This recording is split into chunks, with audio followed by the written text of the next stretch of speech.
Amen. Thank you so much, everyone. Magandang gabi po. Well, anyways, thank you so much, Pastor Ryan. This is a blessing to be here. And, I met Pastor Ryan while I was in La Loma Baptist Church. I went there and we played basketball. I was surprised. We were playing against Stephen Curry. Grabe yung 3 points. And then later I found out, ngayon lang, as I came here, marami pala kaming close friends. You know, Pastor, it's a blessing. It's a small world. And thank you so much, Pastor Ryan, for the time. And it's been an answered prayer for me to be here. Actually, I am not from here. I am from Cebu. Kaya nga, wala akong medyo kakilala dito. At the same time, pasensya na po, hindi ako bihasa mag-Tagalog. Okay lang. English, okay lang? Okay lang, English. But anyways, more English. But I just praise the Lord for being able to be here, that I have a schedule, because I don't really know much of pastors here.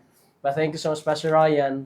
And then it's a blessing kasi we met, and then sabi nga niya, and I talked to him, if sabi sa Pastor Enreli Barcival, sabi niya, nag-meet kami, you should get married. Sabi niya, if I was there, hindi lang as a pastor, but as a kuya, you should get married. Blessing. So, he's a good friend, and at the same time, we consider him as my kuya. Kuya in the faith. Amen. Thank you so much. But anyways, since you're standing, let's open our Bibles, please, to 1 Corinthians chapter number 9. 1 Corinthians chapter number 9 and verse number 16. And let's read it all together. Say amen if you are there. Amen. 1 Corinthians chapter number 9 and verse number 16. Amen. All together, the Bible says in verse number 16, ready, read. For though I preach the gospel, I have nothing to glory of, for necessity is laid up upon me. Yet, woe is unto me if I preach not the gospel. So, before we pray, can I ask a favor for each and everyone? As I pray, would you mind praying also for me? Amen. At the same time, let's pray for ourselves also. Amen. Na tonight will be a different night, that we'll go home and have made the changes in our life. You know, the changes in our life, it could be just one decision away. Just one decision away.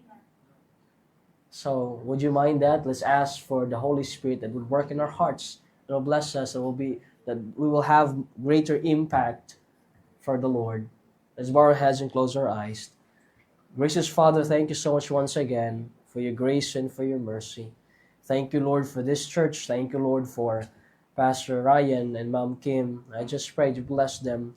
Also, I pray that they give you, Lord, the desires of their heart according to your will. And Lord, I pray also for the church.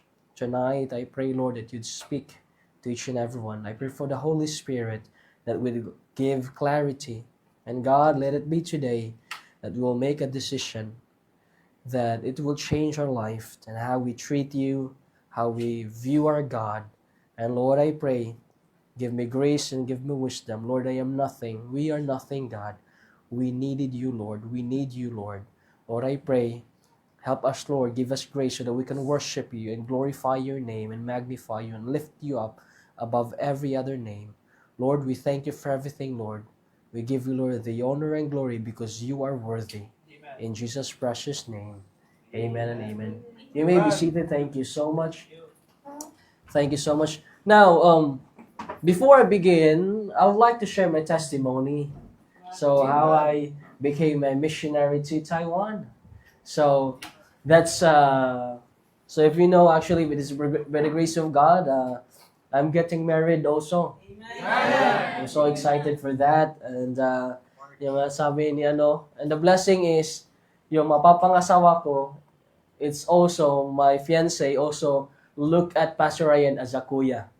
So blessing also, they're close friends. Amen. So when sinabi ko sa kang missionary Kayla, sabi ko, So, love, I got a schedule already. Kasi we've been praying kasi na wala akong schedule. Paano ba to?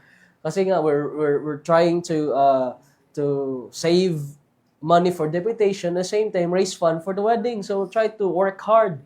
And the best way to work hard is on your knees. So, we're praying for that. And then, when I told her na, I got a schedule from Pastor Ryan Cruz. I said, oh, yeah, I know. Kuya ko yan. Oh, really? So, when I look at the Sanctified Baptist Church, yung binigay kasi ni Pastor Ramil sa akin, yung Sanctified Baptist Church lang. When I look at, si Stephen Curry. Yun talaga maalala ko. Yung naglalaro kami. So, it's a blessing. Well, anyways, please pray for us. This March 13, we'll be getting married. And after that, we'll be going to the field. Yeah. And Pastor Ryan is right. It's better to serve the Lord with a wife with you. So these are the ministry the Lord entrusted us, and is only by His grace. Well, one of the ministry going to Taiwan is church planting, and if church planting, evangelism, Bible, college, and deaf ministry, and youth camp. So I'll explain that. So the ministry here are the ministries. First of all, yung calling talaga ng Panginoon sa amin, especially for me, is to plant churches.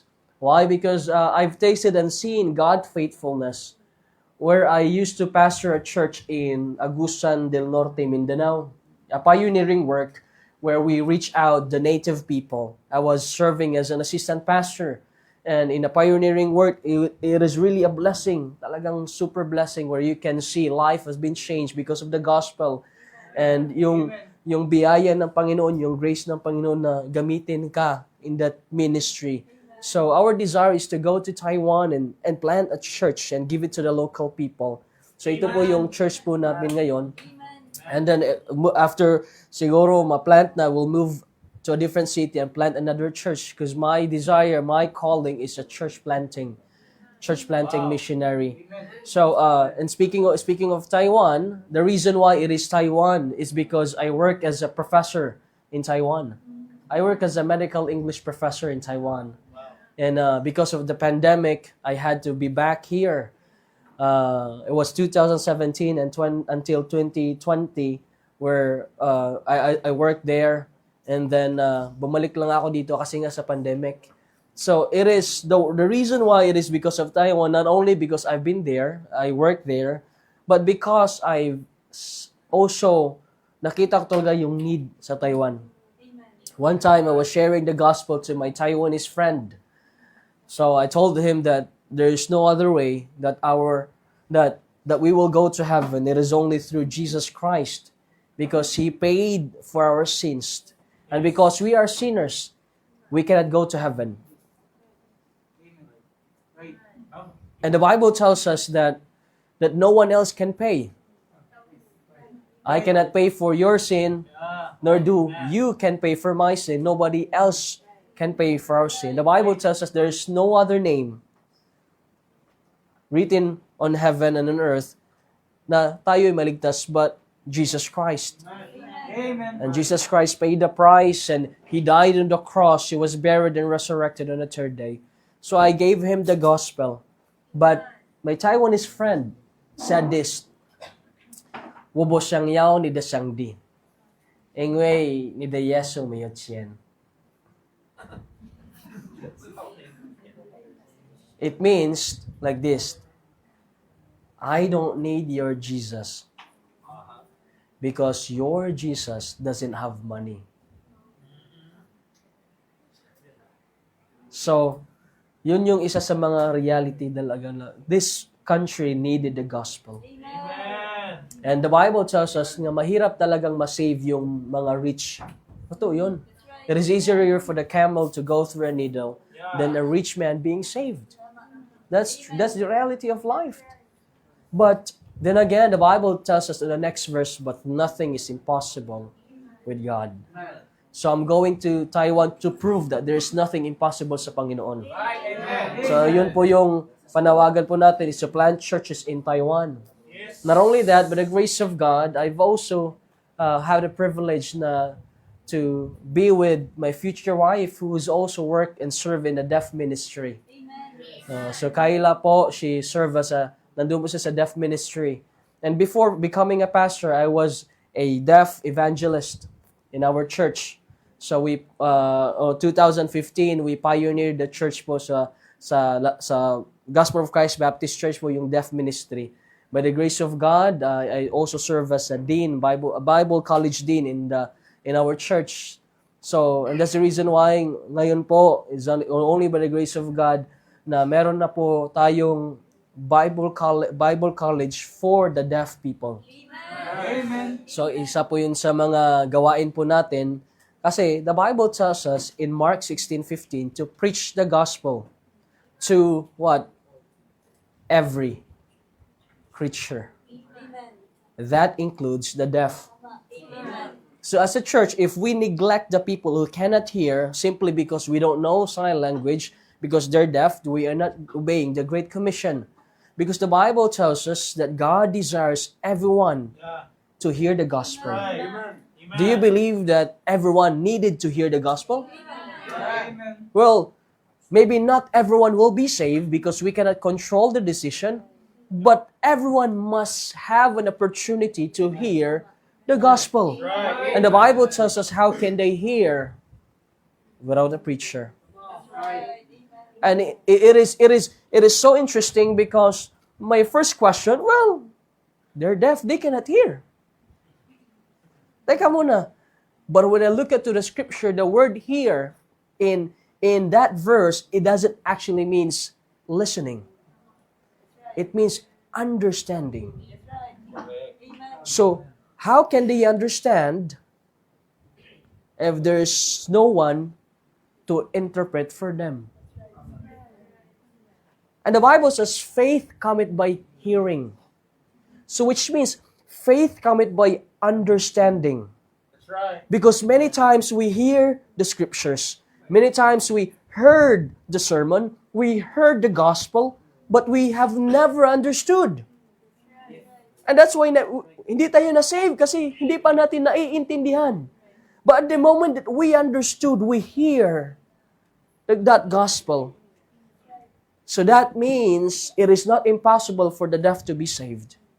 And by God's grace, we have now a deaf Bible students, a deaf staff, a deaf Bible teacher, a deaf missionary. And that's the reason why my greatest desire is to go to Taiwan, not only to reach the locals, but also to reach those neglected people. Around the world, there are 1.5 billion deaf, and no one is reaching. No one is reaching. It is an open ministry. And sad to say, more Jehovah's Witnesses, more cults or cultic group have been reaching the deaf. Pero tayo, we have the gospel. We have the truth, but sayang, di ba? So, but praise the Lord, because going to Taiwan, we're able to do that in Taiwan. And one of the ministries also is having a youth camp doon. So, our great desire is to reach also the young people. I am also encouraged and happy to see the young ones, mga young people dito, great potential, mga preachers, mga missionaries. This is the next generation. Amen? Because whether you like it or not, it is very interesting kasi nga if manonood tayo sa movie nung The Passion of Christ, yung mga disciple, may mga bigote, matatanda. But actually, if you read the Bible, the disciples were teens. Only Peter. Because on the day of taxation, Peter and Jesus Christ paid the tax. It means that those who are the other disciples, they were the younger ones because they're in the Jewish culture, 30 plus lang ang magbabayad ng tax. So they could be like 13 and also 13, 14, 15, 16, 20, 21, something like that. So this is the greatest time to reach those young ones. So yun po yung desire po namin, to plant church, to reach the deaf, to reach the Taiwanese and also the youth also. So please pray for us. And that's the reason why I am deputizing tonight to raise the funds so that we'll be able to go to Taiwan as soon as possible. Yung goal po namin na maunahan po namin yung makapunta po kami doon mauna compare sa war. The war is coming. So we need to be there before the war and plant the seed and preach the gospel. But we cannot do it alone. We cannot do it alone. We needed your help. We needed your prayer. So please prayerfully consider us as your missionary to Taiwan. So that's being said, our testimony as a missionary to Taiwan. Amen. So without further ado, let's go back to our text. Amen. Amen. Amen. Now, in 1 Corinthians chapter number 9, there are two words that we're going to focus on, and I believe this is going to be important for us. Now, the Bible tells us, "For though I preach the gospel, I have nothing to glory of." When you say glory, it means boast. The word glory here in this text, it means boast. So kung sa Tagalog pa, ipagmamayabang. Ganon. Now, the next word, for necessity. Necessity. What do you mean by necessity? Now, pangangailangan. Now, the word necessity, it means pangangailangan. It comes from the Greek word angkal, which means it doesn't mean napilitan ka. It doesn't mean you are forced, but it means it is a respond of a divine intervention. It became a necessity, or let's suggest obligation, not because of force, not because of choice, but an obligation because of God's goodness. Now notice here, when you say necessity, if we put it in practical application, there's difference between urgency and necessity. There's difference between priority and necessity. When you say priority, which means, okay, that's your first. But sometimes the priority is not necessity. Let's just, for example, okay, let's just say, as a parent or as a student, let's say your priority is what? Mag-aral. Okay? Mag-aral. Okay? Now ngayon, may exam kayo. That's your priority. Okay, mag-aral kasi may exam. Ngayon, nakita mo yung classmate mo. Inatake. Hindi mo sasabihin, ay, hindi ko yan priority. May exam ngayon eh. Mamaya na yan pagkatapos ng exam. So now, let's just say, yes, it is your priority na mag-aral. But what is the necessity? Tulungan siya. So necessity, it means you have to stop what you're doing now and attend to something that is more important, more urgent. Necessity. Now, if you're working, let's just say, nagtatrabaho kayo. So now your priority is to work for the company. So you're working there, tapos biglang nasunog yung bahay nyo. Hindi mo sasabihin na, sir, tatapusin ko lang muna yung mag-overtime po ako, sir.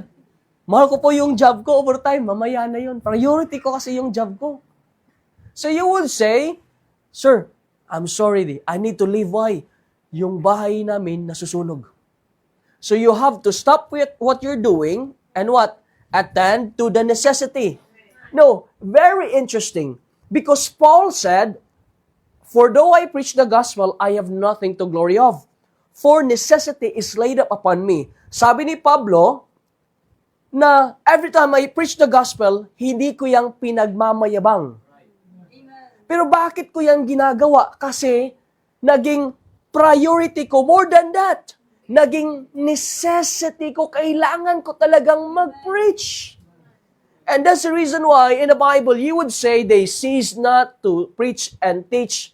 Hindi sila talaga, you would see the life of Paul na kahit na binubog na siya, kahit na malapit na siyang mamatay, he would still preach the gospel. Why? Because he feels it is necessity. It is more important. Why? He even said, "Woe unto me if I preach not the gospel." So let me say this. The Christian nowadays, they would say, ay, sasabihin ni Pastor, sulwinin mo yung classmate mo. Invite ko lang po. Pastor, kayo na po mag-ano. Nahiya po ako. Mas nahihiya tayong mag-share. But in Paul's mindset, in Paul's spirituality, he said, if I am not going to tell you about Jesus Christ, mas nakakahiya yun. Right. Amen. If I'm not going to tell you about God who died on the cross to pay for your sin, mas nakakahiya yun. So yun yung mindset ni Paul. Sa ating kasing mindset, we say, nakakahiyang magbigay ng tracts, nakakahiyang mag-preach, nakakahiya naman mag-share sa family. But Paul's mindset, mas nakakahiya if I will not share the gospel. So now, sabi ni Paul, it is his necessity to share the gospel. It is his necessity to share the gospel. In order for us to understand the context of this chapter 9, this is talking about the Christian right or the pastor right. Sabi po dito sa verse number 1 until verse number 13 that Paul is an apostle. Kasi marami pong nag-question sa apostleship ni Pablo, hindi yan totoong apostle. Hindi yan. Hindi. But Paul said, no, I am apostle. I've seen Christ. Kasi when you say apostle, it means you have seen Christ personally. But Paul said, nakita ko si Jesus Christ. I am apostle. And he even, to the point that he explained, kasi yung mga tao sa panahon dito sa current, they would say, Paul is not a real apostle. Tignan nyo, hindi nga niya tumatanggap ng support. Because at this time, many preachers at this time, ginagamit nila yung gospel para kumita. Mag-preach tapos kumita. But Paul said, no, I am not like that. I don't want to receive money from you. I will preach the gospel. But sabi ni Pablo, but it is not wrong if I receive something from you. Because you benefit from my spirituality, I would benefit also from your carnality. Sabi ni Paul dito. But he said, sabi ni Pablo sa verse number 14 and 15, sabi niya, even so hath the Lord ordained that they which preach the gospel should what? Live by the gospel. It is the responsibility of the church to take care of the pastor. Right. Sometimes kasi, we mistreated our pastor. Sometimes we don't really appreciate them. You know what? I always, sa dati nagpapastor pa ako sa Mindanao, sinabihin ko sa church, saka sinabihin ko rin si Kuya Kimwell, si Pastor Kimwell dito, sabi ko, challenge ko na, if there should be a goal for sa church, na mabigyan ng, let's say, support ng church sa pastor. Hindi naman yan sasabihin ng pastor na, bigyan niyo akong support, bigyan niyo akong support. Hindi naman yan. But the Bible tells us that we should take care of them. Amen. So when we talk about finances, in our church, we said, the pastor is a double honor. In our church, we would gather this. Okay, what is the average income of our city? So sa Mindanao, we would say around 15,000. Okay, double that. Double that. Because the pastor is double honor. Double that. So we strive to give our pastor double that. Maybe we will not be able to give immediately like that, but the challenge that as our faith will grow, we will give also grow. And double that. Double that. Because it is what? Double honor. But as a pastor and missionary, we will not gonna say na mag-preach kami para manghihingi sa iyo. No. We're preached here because we have a divine calling. It is calling that is unstoppable. We cannot deny. And we preach this because we love God and we love you. But it is the church's responsibility to take care of the pastor. Paul said, this is the reality. Even so hath the Lord ordained that they should preach the gospel, should live of the gospel. Ang hirap naman nun if my first time dito. Saan si pastor? Nagko-construction po. Bakit?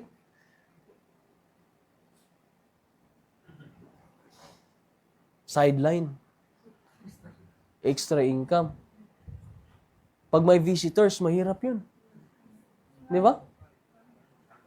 But let's just say, sometimes when we talk about that, parang, oh, grabe naman yan, hingi. Bakit dati, nung hindi ka pa naligtas, if we just take the view of the RC, you know RC? RC receive more. Yung mga ministers nila, yung mga priests nila, they receive more. They have their own school, they have their own lot, own name by their name. But in giving to our pastor, we just, magko-complain ba tayo? Di ba? But notice here, in verse number 15, sabi ni Paul, but I have used none of these things. I believe your pastor didn't say, dapat magbigay kayo, dapat ganon. Because this is the spirit of the preacher. But I have used none of those things. Pwede kayong pigain. Pero, no, I have not. Sabi ni Pablo dito, but I have used none of these things, neither have I written these things, that it should be done unto me. For it will be better for me to die, than that any man should make the glorying void. Mas mabuti pang mamatay kaysa mapagyabang na lang na ako, nabibigyan ako ng pera kanya, mas malaki. Now notice here, kaya nga sabi ni Pablo, though I preach the gospel, I have nothing to glory of. Amen. Hindi nagmamayabang si Pablo kahit na nag-preach siya sa gospel.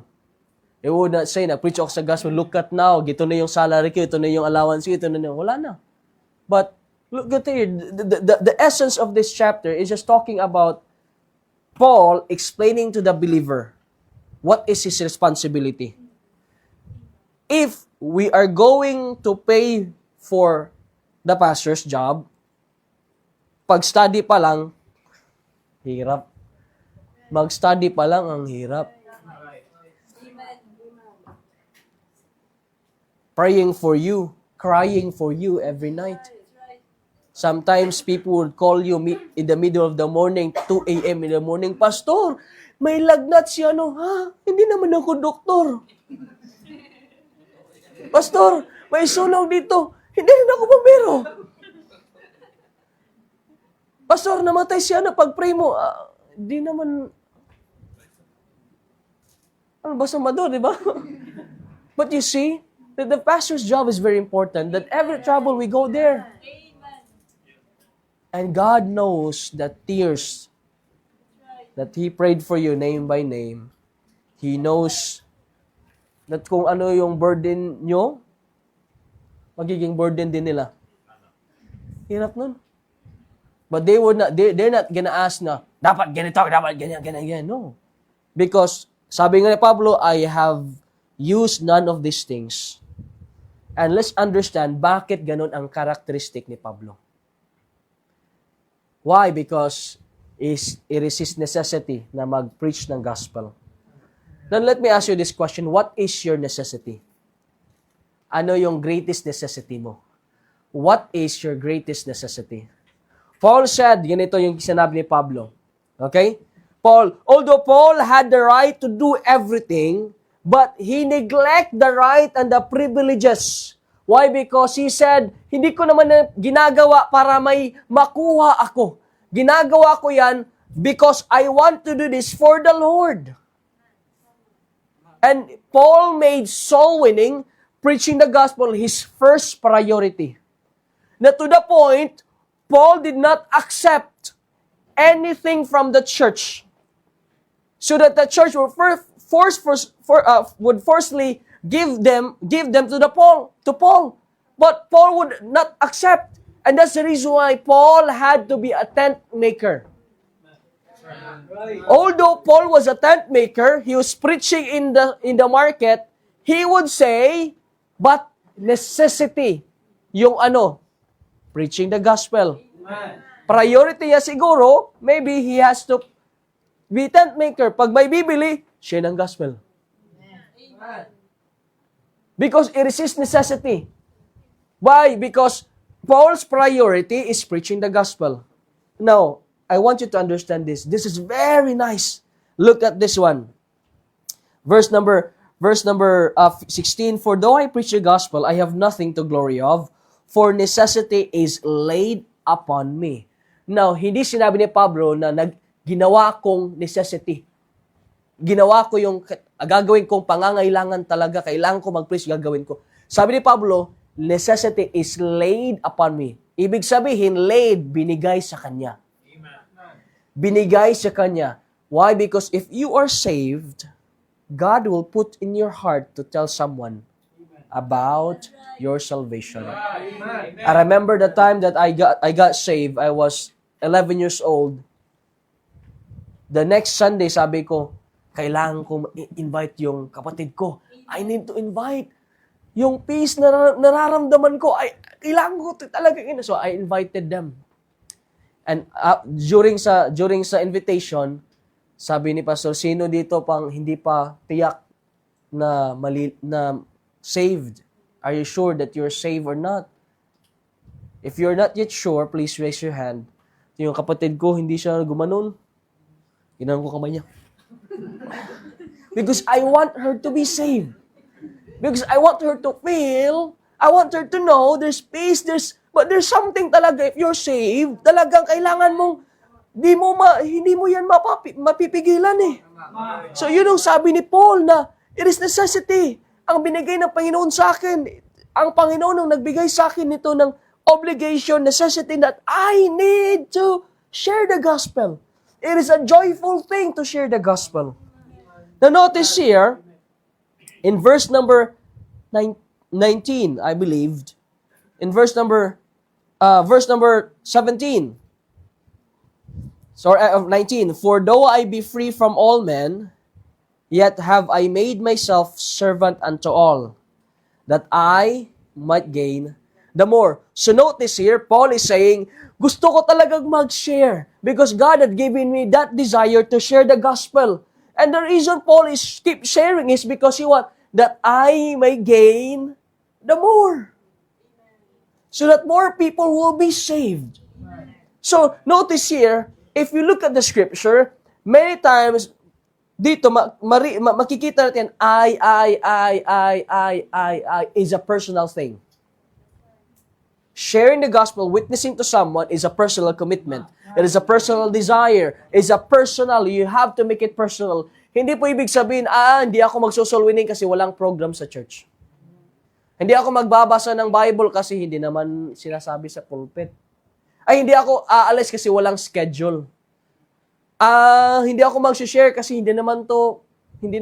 No, it is a personal thing. Sabi ng Bible dito, for though I be free from all men, I have made myself servant unto all. Let's say like this, Paul is an apostle. He is the what? Let's just say, the pastor. The one who's leading the flock. He's a pastor, he's an apostle, but even though he's apostle, he was what? Servant unto all. Ibig sabihin, ganito siya. Paul had a personal appointment. Because Paul's priority is preaching the gospel, Paul appoints himself to be servant. And this is not the doing of the flesh. Because, kapatid, if we want to be appointed, we want what? Higher position. Sino gusto maging janitor? Pinagtatawanan nyo nga, papa nyo, janitor. Ano ba yun? Binubuli nga natin yung mga classmate natin pag ganyan. Kasi parang minamalit natin. We don't want to be a servant. We want to be what? Someone who was higher. But Paul said, I made myself servant unto all. Walang nagsabi sa kanya na maging servant ka. Siya mismo. Sabi niya, I will make myself servant unto all. Why? Because I want people to be saved. The reason why every time you call your pastor early in the morning, he will say, mamaya na yan. Dito ka muna. He will not treat you as he will not be a boss because he wants you to be saved. He wants you to know that Jesus loves you. And that's the reason why, as a pastor, we became what? Servant. Amen. I remember the time when we were ordained as a pastors. Binigyan kami ng, pastor, ng gift ni Pastor Frank. Excited kami. Tapos sabi ni Pastor, sige, buksan yung gift nyo. 5 pastor po kami. Nung inordain, nung binuksan namin, naka-tuxedo kami, naka-necktie, naka-suit. So excited kami kasi nga, ordination, pagkatapos ng ordination, may gift. Akala namin pera, or akala namin Bible, yung study mga Nung binuksan namin yung box, ang meron doon, sabon, tsaka brush. Sabi ni Pastor, now you're a pastor, clean the toilet. Welcome to the servant ministry. O nagsauwian na yung mga tao. Kaming 5 nga pastor, naka-necktie, naka-suit. Nandun sa CR. But it's a faithful reminder that our calling is to be a servant. And how many people will be saved if you are willing to be servant? If you would say, Pastor, ako pong magdadrive. Ako pong magpipick up po, Pastor. Pastor, I will volunteer to clean the church. Pastor, I will volunteer to teach the children. Pastor, I will volunteer to cook the meal. Lord, Pastor, I will volunteer to do this. Hindi na mag-aantay. Ay, hindi ko na gagawin. Hindi naman sinabing, Pastor. Preach on. How many people will be saved? Pastor, I will lead the soul winning area in this thing. Pastor, may kaibigan po ako. Pastor, I will visit that, Pastor. Minsan kasi ginagawa, Pastor, may kaibigan po ako, pwede mo siyang bisitahin? How about ikaw na lang? Amen. How many people will be saved if we're willing to be servant? Now notice here, not only that, but secondly, in verse number 20, Paul said, verse number 20, altogether, basahin po natin, and unto the Jew. Notice here, I became as a Jew, that I might gain the Jew. To them that are under the law, as under the law, that I might gain them that are under the law. Verse number 21, to them that are without the law, as without law, being not without law to God, but under the law to Christ, that I might gain them that are without law. Verse number 22, to the weak, became I as weak. Bakit? That I might gain the weak. Notice here, so Paul saying na, to the Jew, I became Jew. To the Gentiles, I became Gentiles. To the weak, I became weak. It's not saying he's changing his doctrine. The Bible did not say that. But the Bible says he is willing to adjust. There's a personal adjustment. If you want souls to be saved, if you want to be a soul winner, if your necessity is to win soul for Christ, there must be a personal adjustment. How many souls will be saved if we were gonna say, mag-a-adjust ako. Mag-a-adjust ako. Yung taong nakasakit sa akin, the people who hurt me, okay lang, ako na mag-a-adjust. Magpapatawad ako, okay lang. Sige lang. How many souls will be saved if we adjust our time? Uy, may soul winning time pala dito. Sige, Pastor, mag-a-adjust ako, Pastor. Punta ako diyang maaga. Pastor, sige po, meron palang gawain dito. Sige, mag-join po ako, a-adjust ko po yung time. Let me tell you a story about isa sa mga faithful women in our church. That if you know, Pastor, 4 na anak niya nasa ministry. But they did not grow up in the ministry. Because dati silang, yung trabaho niya dati siyang yung tawag sa amin mananabtan. Anong mananabtan? In Bisaya we say mananabtan. It means like this. For example, pag may namatay, may namatay, may magpe-pray na para sa patay. Magdadasal. Ang tawag dito? Mandarasal. O tapos, parang gaganon. May mga, ano pa nga yan? Mababasahin. Tapos babae sila tapos naka-cloth. Ganon. Ganyan. Yun yung trabaho nila. Now, parang crying, parang ganon. Parang ganon. So, Ganon yung family nila. Now, later on, they got saved. Na-save yung mama. Then, na-save yung mga anak nila.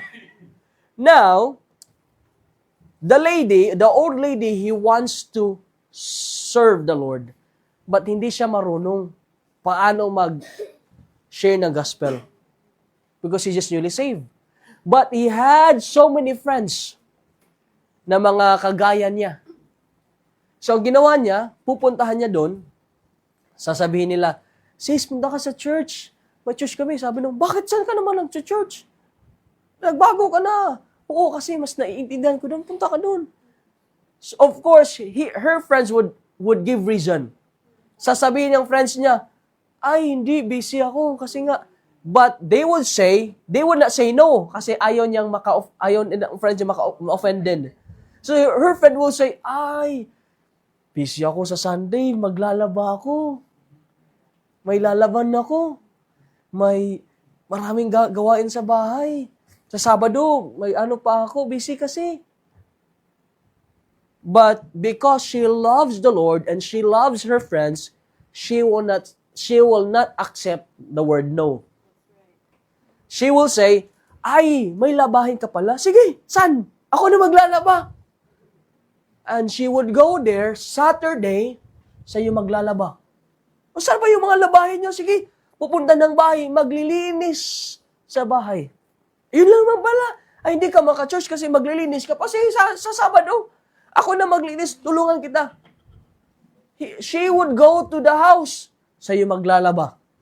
Tutulong sa paglinis. That on the Sunday, her friend cannot say, I cannot come. Kasi nahihiya na. Sabi, sige. But majority of our people in the church won by that lady. Because simply, he's willing to be servant. She's willing to adjust. How many souls will be saved if you're willing to adjust? If you're willing to be a servant? Minsan kasi, ayaw natin maging servant. Not minsan, most of the time actually. Ayaw natin maging servant. And most of the time, ayaw natin mag-adjust. Notice here, because Paul's priority is preaching the gospel, he wants the people to be saved, Paul adjust. Nag-adjust si Paul. Paul willingly became a servant. Naging servant siya. Alam mo, in reality, if you are going to reach the kids, you cannot teach them like an adult. Ewan ko lang kung meron di ba area ministry dito, yung Sunday extension class or area ministry, good news class tawag dito. Good news class. Hindi pwedeng maging, Brad, basta ka di, sis, okay lang, sabi ng Biblia, ganito. Hindi. Bata yan eh. Alam mo si Jesus, alam mo si David, alam mo, ganito, ganyan. Siyempre, nagiging bata ka rin. Sabi na ibang, alam mo si David, kumuha siya ng bato, nilagay niya sa sling, tapos,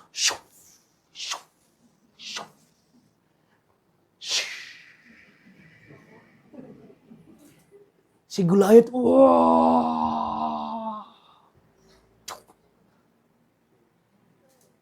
you act as a child. And why are you doing that? Because you want them to be saved. But if you don't have a humble spirit, ay, nahihiya ako pagtatawan ako nila. Magiging ano pa naman ako, ayoko. And they will not be saved. Sometimes the hindrance for someone's salvation is our pride. Maybe God is waiting for you. You know what? Isa sa mga, when I was 18 years old, we started the deaf ministry when I was, I think, 14 years old. So 14 to 18, parang ano pa yan, parang papogi points pa yan eh. Tapos one thing that holding me back in the deaf ministry, nahiya ako kasi nga, sa deaf ministry talagang masisira yung mukha mo.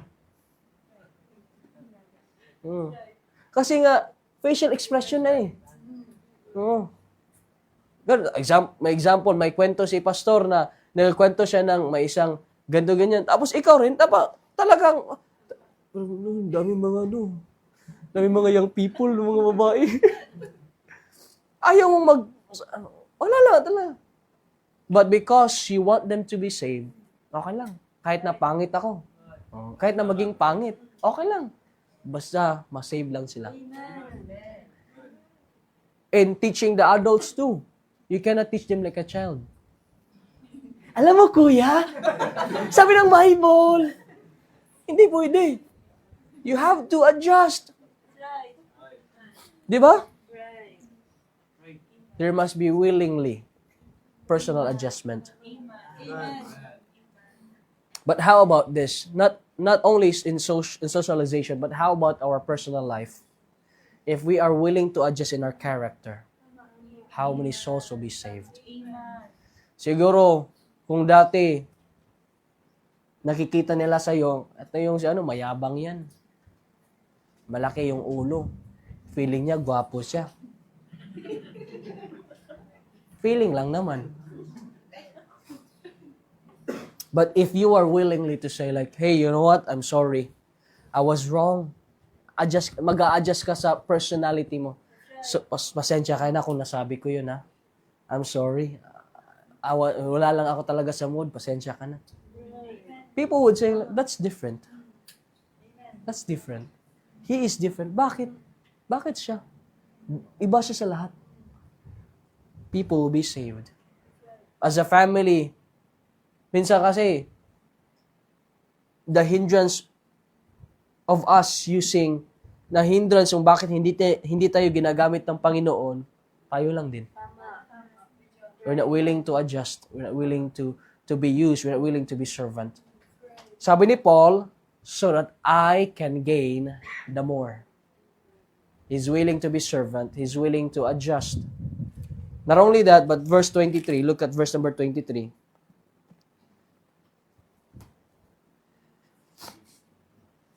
Okay? Bakit ginawa ni Paul lahat? Let's read. And this I do for the gospel's sake, that I may be partakers thereof with you.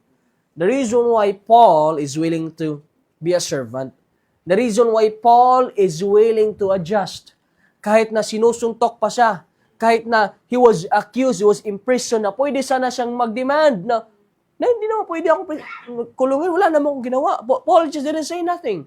When he was in prison, okay, ang ginawa ni Paul, kumanta. Amen. Hindi siya nag-complain, kumanta lang. Nung binato siya, hindi siya nag-complain, wala lang din. Preach lang din ang preach. Sa lahat ng dinaanan ni Paul, hindi talaga siya nag-complain. Preach lang siya nag-adjust, he became a servant. Why? Because he had a personal commitment. He had a personal commitment. Paul said, this I do for the gospel's sake. Amen. Now, let me ask you a question. What is your personal commitment to the Lord? What is your personal commitment to the Lord? Are you going to say, Lord, I commit today, help me to be a soul winner? Which means like this, if you have personal commitment to the Lord, whether your pastor or other people is not watching you, you're gonna do soul winning. Kahit na walang taong nakatingin sa'yo. Sometimes kasi, we're doing soul winning, magsusoul winning ako kasi leader ako eh. Magsusoul winning ako kasi ganito ako. What if wala ka niyan? What if sa bahay? That's right. Amen. What if sa workplace? Minsan magaling tayo pag marami tayo. Let's go soul winning, let's go. How about ikaw na lang? How about when you and God alone? How about kapag sasakay ka sa jeep? How about pag, are you gonna be, it's different. Ganito, malaki po yung pagkakaiba pag nagbibigay ng tracts, marami kayo. Tsaka ikaw lang mag-isa. That's right. What is your personal commitment? The Bible tells us, sabi ni Paul, this I do for the gospel's sake. The reason why Paul keep preaching, because he had a personal commitment. He wants to what? To have more people. How about you commit? Lord, I want to commit. I want to be a soul winner. Whether no one is watching, whether no one is praising my work, whether no one will see it, I will be a soul winner. Amen. I will bring the gospel. I will for the gospel's sake. Not for the people's sake, but for the gospel's sake. Sabi ni Paul, because he is saved, now he is what? He cannot stop himself na hindi mag-preach because he is saved. Paano siya na-save? Because of the gospel also. Amen. Because of the gospel also. Now let me tell you this. I'll end with this illustration. In the medical field, there's such thing we will say a impactful event. In psychology or medical field, we usually say this person had an impactful event. When you say impactful event that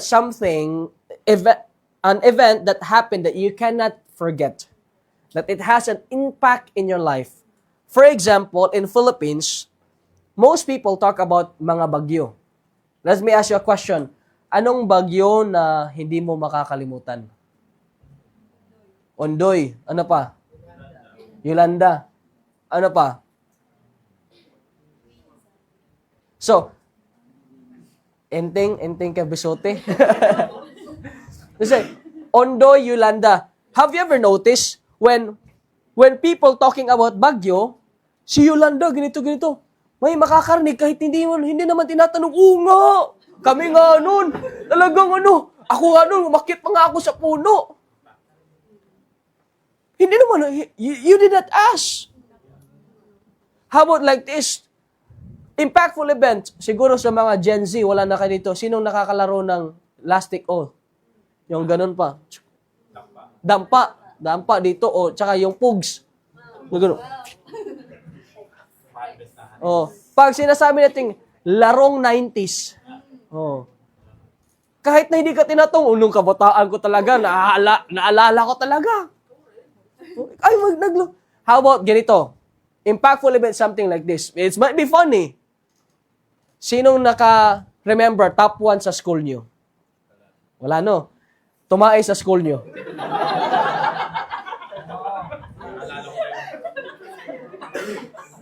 Uy! Sa totoo yun! Mas naaalala natin yung... kung sige sa Facebook, ganda naman ito. Parang di tumae nung high school. That's what we call impactful event. Now, if you see it, kahit hindi nyo tatanong, kung may kaibigan ka naman, alam naman natin, as a Christian, we don't talk about, huwag mo sabihin yan. Pero, alam mo siya, tumae siya yung dati tumae. Hindi naman nagtatanong, pero nakukwento natin. Di ba? Because it has an impact in our life.